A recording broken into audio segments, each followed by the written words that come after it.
नमस्कार। जैसा कि हम जानते हैं, माध्यमिक शिक्षा बोर्ड राजस्थान अजमेर द्वारा क्लास 10th के सभी सब्जेक्टों का ब्लूप्रिंट जारी कर दिया गया है, जिसमें विषय विज्ञान के बारे में मैं आपको बताता हूं कि अपना पेपर किस प्रकार आएगा, कितने अंकों का आएगा, इसमें कौन कौन से आपके क्वेश्चन आएगा। तो सबसे पहले अपने को ये पता होना चाहिए कि आपके जो पेपर का इस बार का जो समय रहेगा वो 3 घंटा 15 मिनट 3.25 घंटे रहेगा। अंक भार आपका 80 नंबर का रहेगा और उसमें जो आपके जो क्वेश्चन आएंगे उनका जो उद्देश्य होगा, जो आपके ज्ञान के जो क्वेश्चन है वो 33 अंकों के आएंगे और अवबोध के जो क्वेश्चन हैं वो 24 अंकों के, अभिव्यक्ति के जो क्वेश्चन है 11 अंकों के और मौलिकता के जो क्वेश्चन है वो 12 अंकों के। इस मिला के कुल मिलाकर आपका पेपर आएगा 80 अंकों का। उसके बाद में जो आपका अलग अलग प्रश्नों का जो अंक भार है वो बांटा गया, आप देख सकते हैं। सबसे पहले इसमें दे रखे हैं जो आपका वस्तुनिष्ठ प्रश्न है। वस्तुनिष्ठ जितने भी प्रश्न है, वस्तुनिष्ठ का मतलब हो गया जिसके अंदर ऑप्शनली एबीसीडी के क्वेश्चन या रिक्त स्थान के क्वेश्चन आपके टोटल आएंगे 18।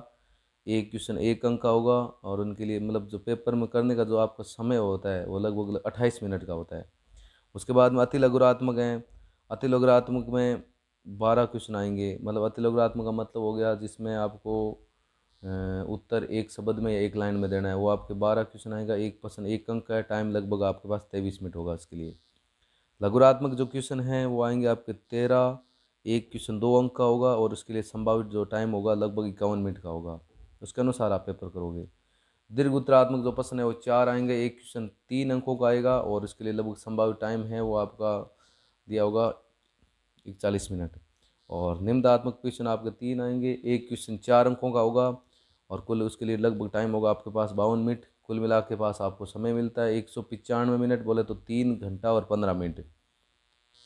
उसके बाद में अपने बुक में टोटल लेसन है आपके 16 लेसन है। उस अलग अलग लेसन में जो लेसन है उनके अलग अलग अंक भार दे रखे हैं। जैसे पहला पार्ट है रासायनिक अभिक्रिया व समीकरण, वो 5 नंबर का आएगा। दूसरा है अम्ल सार लवण, वो भी 6 अंकों का आएगा। और धातु व धातु वो 4 अंकों का आएगा। कार्बन है इसके यौगिक, वो 6 अंकों का आएगा। पाँचवा लेसन है तत्वों का आवर्त वर्गीकरण, वो 4 अंकों का आएगा। छठा लेसन है जैव प्रक्रम, वो 7 अंकों का आएगा। और सातवां है नियंत्रण और समन्वय, वो 6 अंकों का आएगा। आठवां जीव जनन कैसे करते हैं, वो भी 6 अंकों का आएगा। नौवां आनुवांशिकताएं वह जैव विकास, वो 4 अंकों का आएगा। प्रकाश परावर्तन व अपवर्तन, वो 7 अंकों का आएगा। मानव नेत्र व रंग बिरंगा संसार, वो आपका 4 अंकों का आएगा। विद्युत है वो 7 अंकों का आएगा। विद्युत धारा के चुंबकीय प्रभाव है वो आपका 7 अंकों का आएगा। ऊर्जा के स्रोत वो 4 अंकों का आएगा। हमारा पर्यावरण वो 3 अंकों का। और लास्ट वाला लेसन है प्राकृतिक संसाधनों का वर्गीकरण, वो आपका 1 अंकों का आएगा। मतलब प्रत्येक लेसन में से कितने अंकों के क्वेश्चन आएंगे वो आपका इसमें अंक भार दे रखा है। उसी के अनुसार अपने को तैयारी करना। जैसे 16 लेसन है उसमें 1 अंक का क्वेश्चन आएगा, 1 नंबर का पार्ट है, तो आपको उसी अनुसार तैयारी करनी है। जो जो पार्ट आपका 7 अंकों का है उसकी ज़्यादा तैयारी करनी है, उसके अनुसार आप तैयारी करना। अभी अपने पूरा ब्लूप्रिंट जिस प्रकार अपना पेपर आएगा उसका पूरा ब्लूप्रिंट आपको दे रखा है, देख सकते हो आप आराम से उसको। किस प्रकार में किस में से इसमें कौन सा किस पार्ट में से किस प्रकार के क्वेश्चन आएंगे। जैसे हम पहले पार्ट की यहाँ पर बात करते, देखो प्रश्न पत्र ब्लूप्रिंट आपको दे रखा है। पूर्णांक आपको पता है 80 नंबर का होगा। जैसे पहला पार्ट है, पहला पार्ट 5 नंबर का है, 5 अंकों का है। उसमें से 3 क्वेश्चन आएंगे। एक 1 नंबर का वस्तुनिष्ठ, बोले तो आपका एबीसीडी वाला आ सकता है या रिक्त स्थान वाला, उन दोनों में से एक आ सकता है। अति लघुरात्मक है वो भी आपका 1 क्वेश्चन आएगा और एक दीर्घ उत्तरात्मक 3 अंकों का क्वेश्चन आएगा। टोटल आपके 3 क्वेश्चन आएंगे, वो 5 अंकों का होगा। उसके बाद में आपका दूसरा लेसन है उसमें भी 6 अंकों का 3 क्वेश्चन आएंगे। एक आएगा वस्तुनिष्ठ, एक आएगा अति लघुरात्मक और एक आएगा निम्नात्मक। निम्नात्मक क्वेश्चन 2 अंक 2 भागों में टूटा होगा, एक 1 नंबर का होगा और एक 3 नंबर का होगा। इस प्रकार सारे लेसन की विशेषता आपको इसमें, सारे लेसन के आपको ब्लूप्रिंट में अंक दे रखे हैं। किस लेसन से कितने क्वेश्चन आएंगे, किसी में से 5 भी आ सकते हैं, किसी में से 4 भी आ सकते हैं, किसी में से 1 भी आएगा। उसके अनुसार आपको तैयारी करनी है। अब नीचे विकल्पों की योजना दे रखी है, जैसे कि प्रश्न नंबर 21 हैं, 22 हैं, 23 हैं, वो आपके अथवा में आएंगे। उनमें से दोनों में से आंतरिक विकल्प का मतलब होता है दोनों में से आपको एक करना है। इसके बाद जिस प्रकार अपना बोर्ड का पेपर आएगा उसी प्रकार का ब्लू प्रिंट माध्यमिक शिक्षा बोर्ड राजस्थान अजमेर द्वारा तैयार किया गया है। उसको हम थोड़ा देखते हैं किस प्रकार के अपने इसमें इस साल 2023 में ब्लू प्रिंट में राष्ट्र माध्यमिक शिक्षा बोर्ड द्वारा तैयार किया गया है। मतलब जैसे सबसे पहले दिया होता है ऊपर टाइम दिया होता है 3 घंटा 15 मिनट है, अंक आपका 80 अंकों का है ही। जो परीक्षार्थी होते हैं उनके लिए सामान्य निर्देश दिए होते हैं, जैसे रोल नंबर भरने ज़रूरी होते हैं पेपर में, अन्य सभी प्रश्न अनिवार्य करना है, उत्तर पुस्तिका में उनके उत्तर लिखने हैं अपने को। जैसे ये 7वां निर्देश उसमें दे रखे हैं कि प्रश्न संख्या 21 22 23 तक में आंतरिक विकल्प है। 21 22 23 तक में आंतरिक विकल्प मतलब जो 30 लास्ट के 3 क्वेश्चन है उनमें आप दोनों में से एक क्वेश्चन कर सकते हो। जैसे पहला क्वेश्चन पढ़ते हैं, छोटे वाला क्वेश्चन हम सोल्व कर लेते हैं। जैसे बहुविकल्पी प्रश्न है, इसी प्रश्न में आंसर दे रखे हैं। पहला प्रश्न है, मानव में फुफ्फुस या फेफड़े किस तंत्र का भाग है? तो सारे जानते हैं फेफड़े श्वसन तंत्र का भाग होता है। सेकंड क्वेश्चन है इसमें आपका, निम्न में से कौन सा पादप हार्मोन है? तो पादप हार्मोन इनमें से हैं आपका राइट आंसर दे ऑक्सिन, जो पादप की वृद्धि के लिए आवश्यक होता है। उसके बाद में तीसरा क्वेश्चन है, कौन से वैज्ञानिक को आनुवंशिकता का जनक कहते हैं? तो आप सब जानते हैं आनुवंशिकता का जनक तो क्रेगर जॉन मेंडल को कहते हैं। इसका राइट आंसर होगा आपका बे। इसके बाद में चौथा क्वेश्चन है, निम्न में से किस रासायन का उपयोग फोटोग्राफी में होता है? तो रासायन आपका है HgBr, silver bromide. A option आपका सही है। उसके बाद में पांचवा क्वेश्चन है, प्लास्टर ऑफ पेरिस का रासायनिक सूत्र। प्लास्टर ऑफ पेरिस का रासायनिक सूत्र होता है, उसको बोलते हैं कैल्शियम सल्फेट का अर्धहाइड्रेट। इसका राइट आंसर होगा BCaSO4 1/2H2, जिसमें जल के अणु की संख्या आधी होती है, जिसको क्रिस्टलन जल बोलते हैं। छठा प्रश्न है, निम्न में से उत्कृष्ट गैस कौन सी? उत्कृष्ट गैस का मतलब होता है अक्रिय गैस, जो आवर्त सारणी में वर्ग नंबर 18 में होती है। जैसे हीलियम हो गई, नियोन हो गई, आर्गन हो गई, क्रिप्टॉन हो गई, जिनोन हो गई, रेडोन हो गई, ये सारी अक्रिय गैसें हैं। ये वायुमंडल में अन्य गैसों के साथ इनको एक अलग ही विशेष वर्ग में रखा जाता है। ये वातावरण में अन्य गैसों से या तत्वों से क्रिया नहीं करती। इसका राइट आंसर होगा सी, हीलियम। किस प्रकाश घटना के कारण पानी में रखी छड़ मूड़ी दिखाई देती है? तो वो घटना होती है प्रकाश के अपवर्तन की। इसके बाद में अगला क्वेश्चन आठवां है, स्वस्थ नेत्र के किस भाग पर वस्तु का प्रतिबिंब बनता है? तो इसका राइट आंसर होता है रेटिना। रेटिना को दृष्टि पटल बोलते हैं, तो राइट आंसर होगा ए, दृष्टि पटल पर। नववां क्वेश्चन है, विद्युत शक्ति का एसआई मात्रक। तो शक्ति होती है उसका एसआई का मतलब अंतर्राष्ट्रीय पद्धति में मात्रक क्या होता है? अंतर्राष्ट्रीय पद्धति में मात्रक होता है वाट। बड़े मात्रक तो और भी होते हैं, किलो वाट, एक अश्व शक्ति 146 वाट होते हैं, अलग अलग है। 10वां प्रश्न है, निम्न में से कौन नवीकरणीय संसाधन है? नवीकरणीय का मतलब होता है उन संसाधन, ऐसे संसाधन जिनको हम पुनः प्राप्त कर सकते हैं। इसमें आपकी सौर ऊर्जा, पवन ऊर्जा, जवारी ऊर्जा ये आती है, तो इसका राइट आंसर होगा ए, सौर ऊर्जा। इसके बाद में 11वां प्रश्न है, पौधे कहलाते हैं, पौधे उत्पादक होते हैं हमेशा ही। उत्पादक का मतलब होता है जो पौधे प्रकाश संश्लेषण की प्रक्रिया द्वारा स्वयं ही भोज्य पदार्थों को निर्मित करते हैं, तो उसका राइट आंसर है उत्पादक, ए। 12वां प्रश्न है, कुल नहीं है वैसे कुलह होता है। कुलह कौन से प्रदेश की नहर सिंचाई प्रणाली है? तो इसका राइट आंसर है हिमाचल प्रदेश की।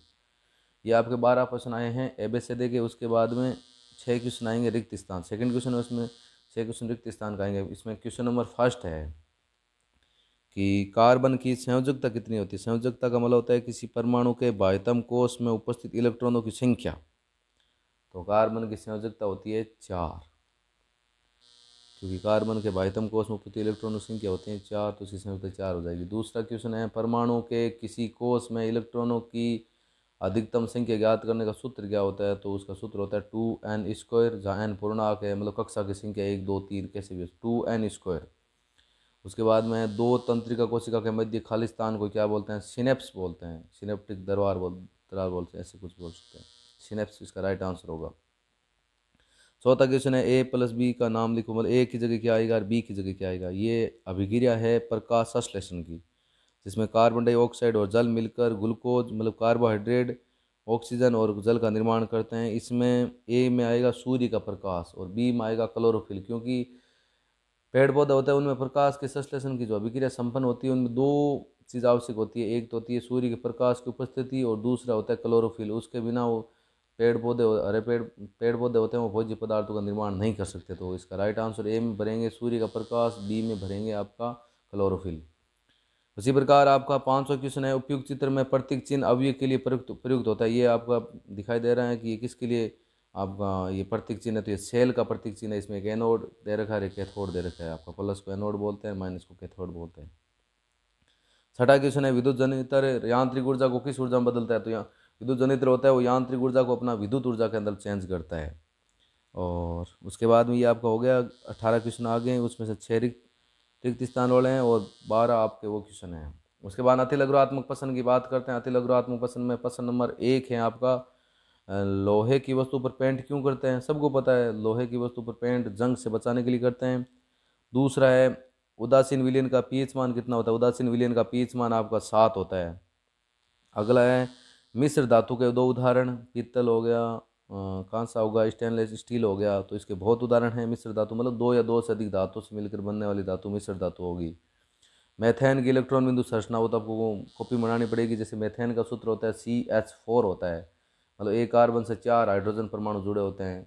कार्बन की संरचना 4 होती है, मतलब बाह्यतम कोश में कार्बन में 4 इलेक्ट्रॉन होते हैं, एक हाइड्रोजन में 1 होता है। उन दोनों को आपस में मिलाकर इलेक्ट्रॉन बिंदु संरचना बनाएंगे।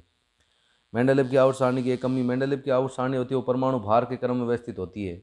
उसकी मुख्य कमी है उनमें समस्थानिकों को विशेष स्थान नहीं दिया गया है।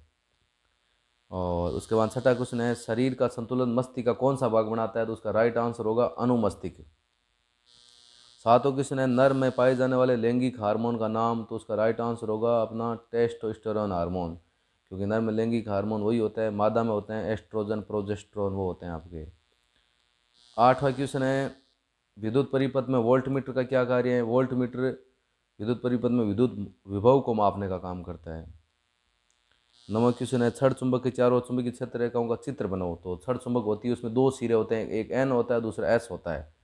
तो छड़ चुंबक में जो चुंबक के बाहर की जो दिशा होती है ना क्षेत्र रेखाओं की, वो N से S की तरफ होती है। जो चुंबक के अंदर की चुंबकीय क्षेत्र रेखाओं की दिशा होती है वो S से N की तरफ होती है। उसके बाद में क्वेश्चन नंबर 10वां है आपका, जीवाश्म ईंधन के 2 उदाहरण। तो इसका राइट आंसर होगा आपका, एक हो जाएगा पेट्रोलियम और दूसरा कोयला हो जाएगा। ये आपके जीवाश्म ईंधन है, तो जीवों के अवशेष से बने हैं। 11वां क्वेश्चन है, ओजोन परत का एक लाभ।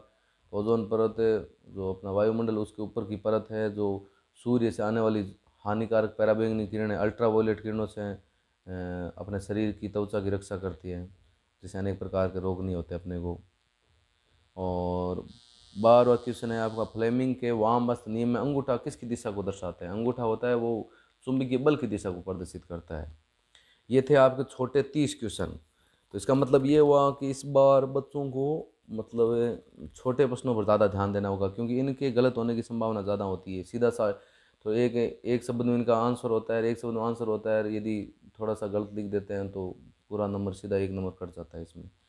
तो ज़्यादातर अपने को छोटे प्रश्नों की तैयारी करनी पड़ेगी। इसके बाद में लघुरात्मक प्रश्न आप देख सकते हो। लघुरात्मक प्रश्न टोटल 13 आएंगे। एक क्वेश्चन 2 अंकों का आएगा। जैसे पहला क्वेश्चन दे रखा है, धातुओं के 2 गुण, चमकीली होती है, अगाध वर्तनीय होती है, धावनीयता का गुण होता है, तन्यता का गुण पाया जाता है। ऐसे जितने भी है आपको 2 गुण का पूछा, 2 लिख देंगे। कार्बन के 2 प्रूफों का नाम, जैसे हीरा हो गया, ग्रेफाइट हो गया, फुलरिन हो गया। टोटल आपके क्वेश्चन है, देख सकते हो आप आराम से इन क्वेश्चनों को पढ़ सकते हो। छठा क्वेश्चन है, मिसेल की संरचना का चित्र बनाइए। 7वां है, आवर्त सारणी में बाएं से दाएं जाने पर परमाणु त्रिज्या क्यों घटती है। 8वां है, अमाशय में पाए जाने वाले अम्ल का नाम और कार्य लिखो। और 9वां है, प्लेसेंटा किसे कहते हैं, उसका कार्य बताओ। 10वां है, पुशअप के अनुदैर्ध्य काट का चित्र बनाइए। 11वां है, लेंस की समता का सूत्र और मात्रक। समता का सूत्र तो आपको पता है, P बराबर 1/F होता है। मात्रक डायोप्टर, जिसको D से प्रदर्शित करते हैं। 12वां क्वेश्चन है, जैसे किसी चालक का प्रतिरोध किन किन कारकों को निर्भर करता है? चालक की लंबाई पर, अनुप्रस्थ काट के क्षेत्रफल पर, पदार्थ की प्रकृति पर। तो आपको 2 लिखना है, कोई तो लिख देंगे। और 13वां प्रश्न इसमें दे रखे हैं भाई, विद्युत परिपथों में सुरक्षा के 2 उपाय बताने हैं। और 14वां है, दक्षिण हस्त अंगुष्ठ नियम है, उसके बारे में बताना है। 15वें में आपको इसका जो एक परिपथ बना रखा है उसका तुल्य प्रतिरोध ज्ञात करना है। इस प्रकार 16 क्वेश्चन दे रखे हैं आपको। ऊर्जा के नवीकरणीय स्रोत, जैसे सौर ऊर्जा, पवन ऊर्जा, अनवीकरणीय स्रोत, कोयला, पेट्रोलियम की परिभाषा बतानी है आपको। तो ये हो गया आपका लघुरात्मक क्वेश्चन। आगे इसमें 13, एक क्वेश्चन आपका 2 अंकों का है। टाइम आपको बता रखा है लगभग कितना लगेगा इसमें। इसके बाद में खंड 6 सेक्शन C में आपके दीर्घ उत्तरात्मक प्रश्न आएंगे, उनकी संख्या लगभग आपकी 4 आएगी। उसमें पहला प्रश्न आ रखा है, जैसे विकृत गंधी का से बचाने का एक उपाय बताना है आपको। दूसरा इसमें पूछा है किस पदार्थ का अपचयन हुआ है या उपचयन हुआ है, दोनों बताना है इसमें, क्योंकि एक प्रकार की रेडोक्स अभिक्रिया है। और 18 क्वेश्चन में आपको मानव में अग्नाशय ग्रंथि से निकलने वाला हार्मोन का नाम, कार्य बताना है, उसकी कमी से होने वाला रोग बताना है आपको। और उसके बाद में इसमें 1900 क्वेश्चन है, मानव में लिंग निर्धारण को समझो, आरेख चित्र बताना है। लिंग निर्धारण का मतलब आप जानते हो कि उसमें मानव में मतलब पैदा होने वाली लड़की होगी या लड़का होगा, उसके बारे में आपको बताना है। और 20वां क्वेश्चन है आपका, जैसे दीर्घ दृष्टि दोष के निवारण, मतलब दूरदृष्टि दोष के निवारण में आपको सीधी पता है उत्तल लेंस का उपयोग होता है। और दूसरा क्वेश्चन दे रखा है सूर्योदय सूर्यास्त में सूर्य का रंग लाल क्यों दिखाई देता है, उनका आंसर आपको बताना है। ये 20 क्वेश्चन मतलब 17, 18, 19, 20 ये आपके दीर्घ उत्तरात्मक प्रश्न है। इसमें आपको उसके अनुसार जवाब देना है, क्वेश्चन की शब्द सीमा के अनुसार। उसके बाद में आपका खंड दे आता है। दे में आपका 3 क्वेश्चन आएंगे, जिसमें ऑप्शन में अथवा में उत्तर और आ रखे हैं। जैसे पहले 21वां प्रश्न आ रखा है, उसमें वो भी प्रश्न टूट टूट कर आया है, अलग अलग छोटे छोटे भागों में आया है। बड़ा प्रश्न है निम्नात्मक, लेकिन भाग दे रखे हैं 3 3 2 2। जैसे विरंजक चूर्ण का सूत्र आप जानते हैं CaOCl2 होता है। उपयोग जो पीने का पानी होता है उसको शुद्ध करने में कर सकते हैं इसका। बेकिंग सोडा NaHCO3, जिसको खाने का सोडा बोलते हैं। अम्ल सार में अंतर बता सकते हैं, अम्ल खट्टा होता है, ये कड़वा होता है, ये नीले लिटमस को लाल करता है, ये लाल को नीला करता है। इसके अथवा में जैसे क्वेश्चन होगा ऊपर वाला चाहिए तो ऊपर वाला कर सकते हैं, नीचे वाला चाहिए नीचे वाला कर सकते हैं। नीचे वाले में जैसे अब सुमेलित करना है, मिलाना है। सिरके में एसिटिक अम्ल होता है, पहले को A को 3 से मिला देंगे। दही में लैक्टिक अम्ल होता है, नींबू में सिट्रिक अम्ल होता है, टमाटर में ऑक्जेलिक अम्ल होता है। उसी प्रकार दूसरा इसमें दे रखा धावन सोडा Na2CO3 10H2O, और पैरों की साफ सफाई के लिए इसको काम लेते हैं। ये क्वेश्चन आपको 2 क्वेश्चन दे रखे हैं। उसी प्रकार 22वां क्वेश्चन है उत्सर्जन किसे कहते हैं, अपशिष्ट पदार्थों को बाहर निकालना है और उसका चित्र बनाना है। मानव में अपौन या डायलिसिस की क्रिया को समझाना है। और इसके अथवा मार्ग है पाचन तंत्र क्या होता है, किसे उसका नामक के चित्र बनाना है और लार का एक कार्य बताना है आपको। उसके बाद 23वां क्वेश्चन है उत्तल लेंस द्वारा बनने वाला प्रतिबिंब में आपको किरण चित्र बनाना है जब बिंब 2F हो। उत्तल लेंस में जब बिंब 2F होगा तो प्रतिबिंब भी आपका 2F ही बनेगा। उत्तल लेंस और अवतल लेंस का एक उपयोग अंतर बताना है। उपयोग तो पता है, उत्तल लेंस का उपयोग दूरदृष्टि दोष के निवारण में होता है, अवतल लेंस का निकट दृष्टि दोष के निवारण में होता है। अंतर लिख सकते हैं, ये उत्तल लेंस बीच में से मोटा होता है, ये पतला होता है किरण। उत्तल लेंस से किनारों से आपका पतला होगा और ये किनारों से उत्तल लेंस मोटा होता है। उत्तल लेंस द्वारा बनने वाले प्रतिबिंब वास्तविक और उल्टे होते हैं, इसके द्वारा बनने वाले प्रतिबिंब आभासी और सीधे होते हैं। सो भी अंतर बता सकते हैं। नीचे इसके अथवा मारक है अवतल दर्पण द्वारा बनने वाला प्रतिबिंब का किरण चित्र बनाना जब बिंब वक्रता के अंदर सी पर हो। तो सीधी सी बात है, इस स्थिति में जब बिंब सी पर होता है तो प्रतिबिंब भी आपका सी पर ही बनता है। बना देंगे। उत्तल दर्पण और अवतल दर्पण के उपयोग, उत्तल दर्पण आप जानते हैं, जैसे गाड़ी के रोड पर जो पीछे का दृश्य देखने के लिए ड्राइवर के पश्च दृष्टि में जो दर्पण लगा होता है वो उत्तल दर्पण होता है। इसमें बड़ा क्षेत्र छोटे भाग में दिखाई देता है, वो उत्तल दर्पण होता है। अवतल दर्पण जैसे छोटे भाग को बड़ा करते हैं, जैसे सेविंग दर्पण एक प्रकार का अवतल दर्पण होता है। तो ये इसमें कुल मिला के आपके बोर्ड के पेपर में आपके 23 क्वेश्चन आएंगे।